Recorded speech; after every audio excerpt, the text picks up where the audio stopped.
లక్ష్మీ విహారీ ఇద్దరు విడాకుల విషయం గురించి కోర్టుకు వస్తారు. అంబిక కూడా కోర్టుకు వచ్చి ఈ లక్ష్మీ విహారీ ఇద్దరు ఇటువైపే వచ్చారు కదా, ఎక్కడికి వెళ్ళిపోయారు అని చెప్పి అంతా కూడా వెతుకుతూ ఉంటుంది. లక్ష్మి తన తరపున లాయర్ని తీసుకొని విహారీని తీసుకొని జడ్జి గారి దగ్గరికి వచ్చిన తర్వాత జడ్జి గారు విహారీని లక్ష్మిని విడాకుల గురించి ప్రశ్నిస్తూ ఉంటారు.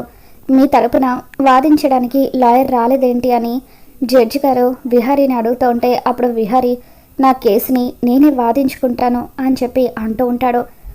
తరువాత లక్ష్మి వైపు చూస్తూ ఇప్పుడు చెప్పమ్మా, ఎందుకు నువ్వు విడాకులు కావాలనుకుంటున్నావని చెప్పి జడ్జి గారు అడుగుతూ ఉంటే అప్పుడు మా బంధం ఒక మోసంతో ముడిపడింది, అందుకే మేము కలిసి ఉండడం కరెక్ట్ కాదనుకొని విడాకులు కోరుతున్నానంటూ లక్ష్మి మొదటి నుండి జరిగింది మొత్తం కూడా జడ్జి గారికి వివరిస్తుంది.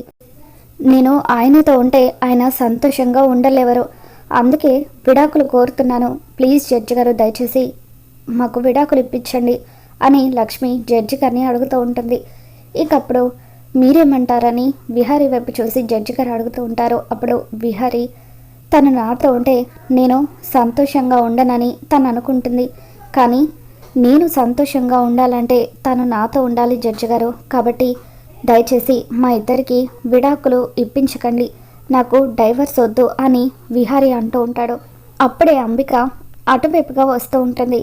మరి రాబోతున్న ఎపిసోడ్లో ఏం జరగబోతుందో మళ్ళీ మన ఛానల్లో తెలుసుకుందాం. ఈ వీడియో మీకు నచ్చినట్లయితే తప్పకుండా లైక్ చేయండి.